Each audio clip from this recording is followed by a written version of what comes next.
Kriza, zniževanje stroškov, padec prihodkov, odpuščanje. To lahko preprečimo, tako da zaposleni živimo vrednote, ki so za uspeh podjetja strateško pomembne.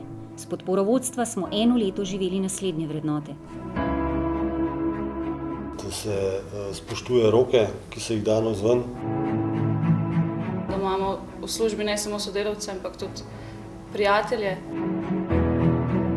Takrat, ko je treba stopiti skupaj, se ljudje zberajo in naredijo.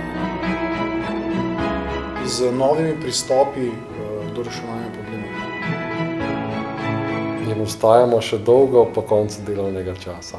Izbrali smo 5 ambasadorjev vrednot, ki so sestavili skupine sodelavcev in v organizirane dogodke vpletli prav vsakega zaposlenega. V Falcomu nas vrednote povezujejo, a močni smo le, če jih vsak od nas živi vsak dan.